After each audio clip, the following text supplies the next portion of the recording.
आज हम लोग पढ़ेंगे क्लास 9th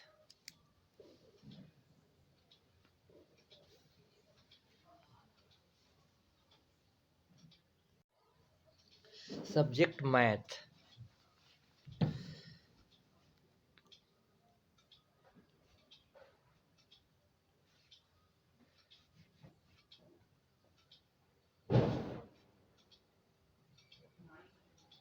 सब्जेक्ट मैथ। अब देखिए, पहले हम लोग देख लेते हैं त्रिभुजों की सर्वांग समता के नियम।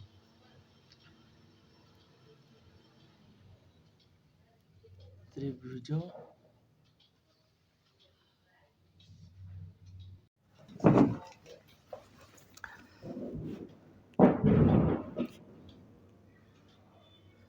सर्वांग समता के नियम।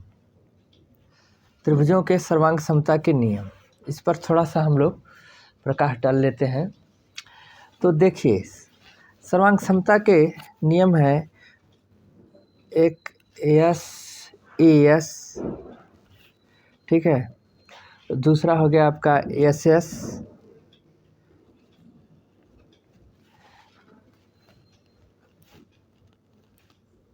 तीसरा देख लीजिए ए एस ए और आर एच एस। ये देखिए एस ए एस मतलब हो गया आपका साइड एंगल साइड, है ना। भुजा कोण भुजा, ये क्या होता है? भुजा कोण भुजा। साइड एंगल साइड मतलब भुजा कोण भुजा, भुजा कोण भुजा, ये समझ लीजिए। तो इसमें देखिए क्या होता है, यदि कोई दो त्रिभुज ऐसे हैं जिसकी भुजा कोण और भुजा समान है, तो वे दोनों त्रिभुज क्या होंगे? सर्वांगसम होंगे। जैसे ये देख लीजिए, आपका ये ए बी सी है, ए बी सी त्रिभुज है, ठीक है। दूसरा है आपका ये त्रिभुज ई एफ जी, मान लीजिए इस तरह का त्रिभुज है। इसमें भुजा कोण भुजा मतलब ये देखिए, ये भुजा हो गई, ठीक है, ये कोण हो गया और ये भुजा हो गई। ये भुजा मान लीजिए इसके बराबर है, ठीक है, और ये कोण इसके बराबर है और ये भुजा इसके बराबर है। बी सी और एफ जी ये बराबर है। तो हम क्या कहेंगे? इन दोनों त्रिभुजों को सर्वांगसम त्रिभुज कहेंगे। मतलब भुजा कोण भुजा मतलब दो भुजाओं के बीच का कोण, यदि ये भुजा भी हो, बीच का कोण हो तो भी हो जाएगा, ठीक है। ये भुजा और बीच का कोण हो तो भी हो जाएगा। तो इस तरीके से हम देखेंगे कि भुजा कोण भुजा यदि दो त्रिभुज के बराबर है, ठीक है, तो दोनों त्रिभुज सर्वांगसम होंगे। दूसरा है यस यस यस मतलब साइड मतलब भुजा भुजा भुजा, क्या हो गया? भुजा भुजा और भुजा, ठीक है, मतलब तीनों, ठीक है। ये तीनों मान लीजिए कोई त्रिभुज है, वही चीज़ मान लीजिए ए बी सी, ठीक है। ये जो है कि आपका ई एफ जी है, ई एफ जी। इसमें देखिए ये साइड मान लीजिए इस साइड के बराबर है, ये साइड मान लीजिए इस साइड के बराबर है और ये साइड भी इस साइड के बराबर है, ठीक है। तो यदि किन्हीं दो त्रिभुजों की तीनों भुजाएं बराबर हों तो वह त्रिभुज क्या होगा? सर्वांग सम होगा।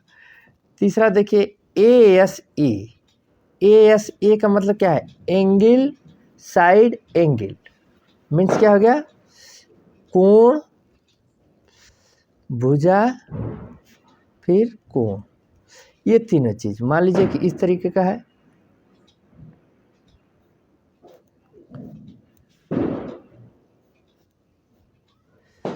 ये देखिए क्या, पहले एंगल, ये एंगल इसके बराबर हो गया, ठीक है। ये भुजा इसके बराबर हो गई, ठीक है। और फिर क्या हो गया? ये एंगल इसके बराबर हो गया, ठीक है। तो इस स्थिति में क्या होगा, मतलब कि दो कोणों के बीच की भुजा, दो कोणों और उनके बीच की भुजा बराबर हो तो ये दोनों त्रिभुज क्या होंगे, सर्वांग सम होंगे। इनका नाम कुछ भी लिख लीजिए।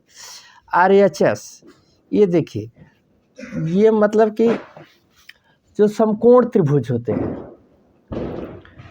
ठीक है, जिसका कि ऐसे त्रिभुज, ये मान लीजिए दो समकोण त्रिभुज है, एक ये बना लीजिए, एक ये बना लीजिए, ठीक है। इसमें कर्ण, ठीक है, दोनों त्रिभुजों के कर्ण, और इन दोनों भुजाओं में से कोई एक भुजा बराबर हो। मान लीजिए कि ये भुजा बराबर है, ठीक है, और ये तो एंगल 90 डिग्री है, ये है, ठीक है। तो इस प्रकार के त्रिभुज क्या होंगे, सर्वांग सम त्रिभुज होंगे। मतलब कर्ण बराबर हो और इन दोनों भुजाओं में से कोई एक भुजा, और कोण जो है कि समकोण त्रिभुज है, मतलब इसका एक कोण समकोण है। तो इस स्थिति में इसको कहते हैं RHS, ठीक है। तो ये हो गई त्रिभुज के सर्वांग समता के नियम। अब आगे हम आइए देखते हैं रचना का। आज अभी हम लोग रचना ही पढ़ रहे हैं, रचना है चैप्टर रचना, ठीक ना। तो रचना में हम देखिए, रचना 11.4 देखते हैं क्या है। अब हम देखते हैं रचना 11.4, रचना 11.4, रचना 11.4 है, दिए हुए आधार, एक आधार कोण तथा अन्य दो भुजाओं के योग से त्रिभुज की रचना करना। देखिए रफली फिगर देख लीजिए, पहले लिख लेते हैं। दिए हुए आधार,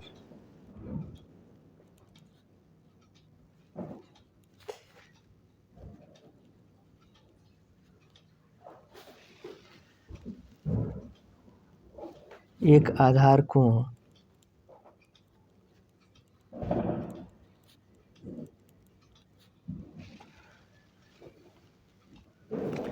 तथा अन्य दो भुजाओं के योग से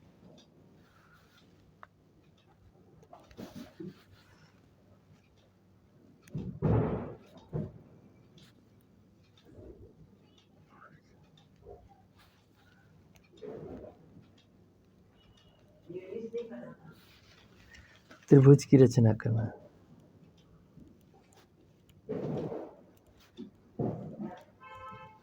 देखिए, दिए हुए एक आधार कोण तथा अन्य दो भुजाओं के योग से, रफ देख लीजिए, ये मान लीजिए कि आपका ABC त्रिभुज है एक, ठीक है। तो कह रहा दिए हुए आधार, मान लीजिए कि ये आधार दिया हुआ है, ठीक है, दिए हुए आधार, एक आधार कोण, मान लीजिए एक आधार कोण ये दिया हुआ है बिंदु B पर, तथा अन्य दो भुजाओं के योग से, तथा अन्य दो भुजा आपकी, ये तो दिया है BC, AB और AC दोनों अन्य भुजा होगी, मतलब AB प्लस AC, अन्य दो भुजाओं के योग से, मतलब AB प्लस AC, ठीक है। ये चीज़ आपको दिया रहेगा और त्रिभुज की रचना करना रहेगा। तो अब आइए देखते हैं इसका हल। दिया है, क्या क्या दिया है, आधार BC है ना, और कोण B। तीसरा चीज क्या दिया हुआ है, AB plus AC, AB plus AC, ये तीन चीज दिया है। अब देखिए रचना के चरण, रचना देखिए, रचना क्या करेंगे हम, आधार BC खींच देंगे, आधार BC जो भी दिया रहेगा, पेंसिल कहाँ गया,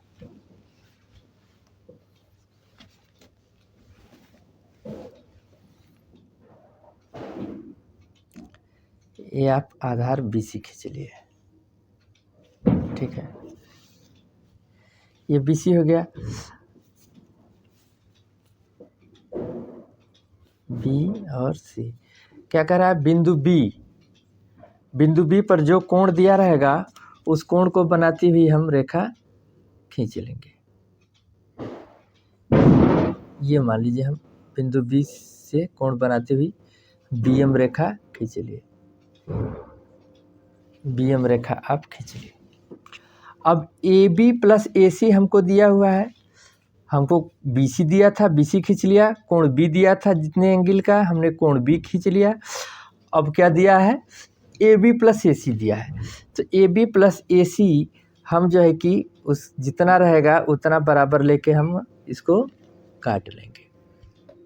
ए बी प्लस ए सी हम मान लीजिए इतना दिया हुआ, ठीक है, ये काट लिया। इस बिंदु को क्या बोलेंगे, बिंदु डी। ये हो गया बिंदु डी। अब देखिए बिंदु डी से सी को हम मिलाएंगे, बिंदु डी से हम क्या करेंगे, सी को मिला देंगे।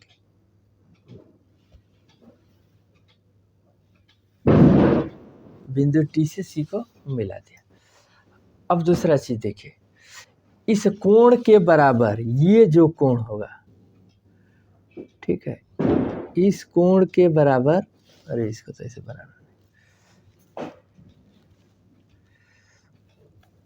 इस कोण के बराबर हम जो है कि बिंदु सी पर कोण बनाती हुई एक रेखा खींचेंगे। तो ये देखिए,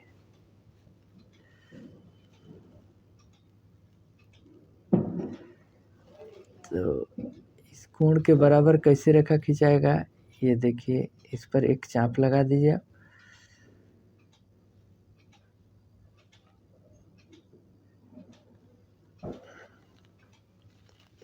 ये देखिए, ये चाप लगा दिए, वही चाप हम क्या करेंगे, सी से लगा देंगे, वही चाप हम सी से लगा दिए, ठीक है। अब देखिए इसको हम नाप लेते हैं, ये कितना होता है, और उसी के बराबर हम, थोड़ा लाइट का प्रॉब्लम आ रहा है इसमें, हाँ, ये देखिए इतना है, तो वही हम यहाँ से काट लेंगे। ये देखिए,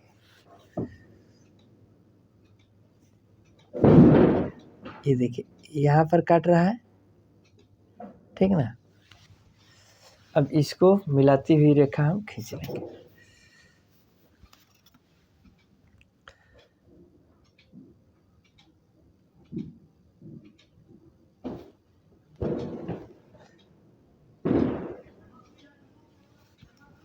ठीक है, अब इसको मिलाती हुई रेखा हम खींचे तो ये कहाँ आ गया, ये बी एन सी एन रेखा खींच दिया, ये सी एन हो गया, ठीक है। ये इसको बिंदु ए पर काटेगा, इस बिंदु को क्या बोलेंगे, ए बोलेंगे। ये बिंदु ए पर काटेगा और यही आपका ए बी सी अभिष्ट त्रिभुज हुआ। हमको दिया क्या है, फिर से एक बार देख लेते हैं। हमको दिया क्या है, आधार बी सी दिया है, हमने आधार बी सी खींच लिया। हमें कोण बी दिया हुआ है, हमने कोण बी से बनाती हुई रेखा एक ठो खींच लिया, ठीक है, बी एम रेखा खींचा। उसके बाद क्या किया, हमें ए बी प्लस ए सी दिया हुआ है, हमने ए बी प्लस ए सी के बराबर बिंदु बी से लेके चाप लगा दिया, जो बिंदु बी एम को डी पर काटता है, हमने सी डी को मिलाया, ठीक है। अब कोण ये देखिए बी डी सी जो है, कोण बी डी सी के बराबर कोण डी सी एन खींचा, ठीक है। हम केवल इतना ही लिखेंगे डी सी एन। कोण के बराबर कोण कैसे खींचते हैं, ये तो आपको पहले भी बताया जा चुका है। यहाँ देखिए एक चाप लगा दिया हमने, वही चाप यहाँ से लगा देते हैं, फिर इसको नाप लेते हैं यहाँ से, और वही चीज़ यहाँ से नाप करके हम जो है कि कर देते हैं, ठीक है। तो इस तरह हम बराबर कोण खींचते हैं। तो कोण बी डी सी के बराबर कोण डी सी एन खींचा, जो कि सी एन रेखा बी एम को ए बिंदु पर काटती है, ठीक है। तो यही ए बी सी अभिष्ट त्रिभुज हुआ, ठीक है। अब देखिए इसकी हम रचना लिख लेते हैं, रचना के चरण में। रचना हो गया आपका रचना के चरण। रचना के चरण, इसमें रचना के चरण में आप लिखिए आधार BC खींचा पहला, आधार BC खींचा, ठीक है। दूसरा क्या हो जाएगा, दूसरा काम क्या किया हमने,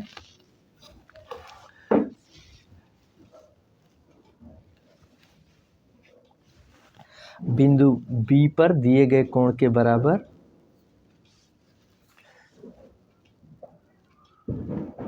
बिंदु B पर दिए कोण के बराबर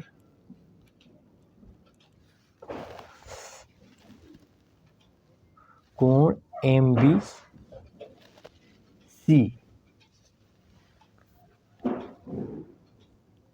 कोण MBC बनाया, ठीक है, कोण MBC बनाया। तीसरा काम क्या किया हमने,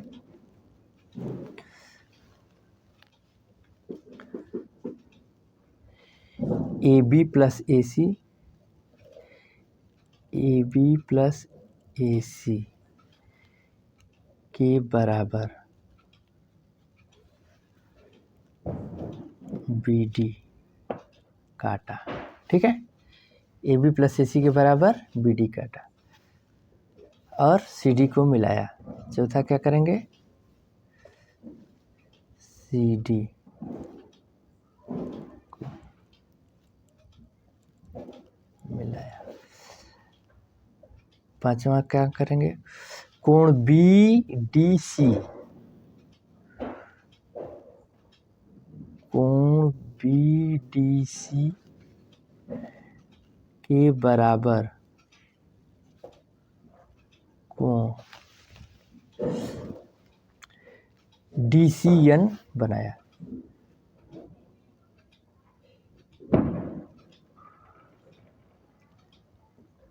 DCN बनाया या खींचा, जो भी लिख लीजिए। अगला क्या करेंगे, CN Kiran CN, Kiran CN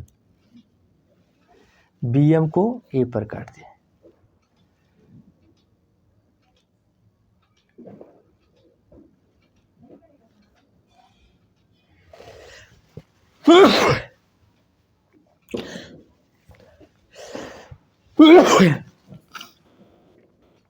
A पर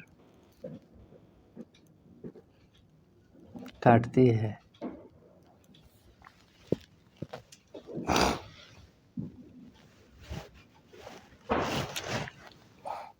ABC अभिष्ट त्रिभुज,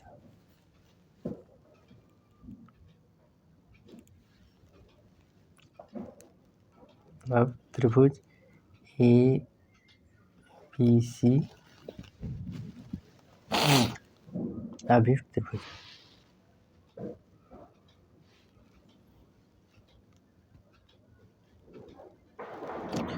अब त्रिभुज ABC अभिष्ट त्रिभुज है, ठीक है। इसको आप ऐसे ही बना लेंगे और इसे लिख लेंगे।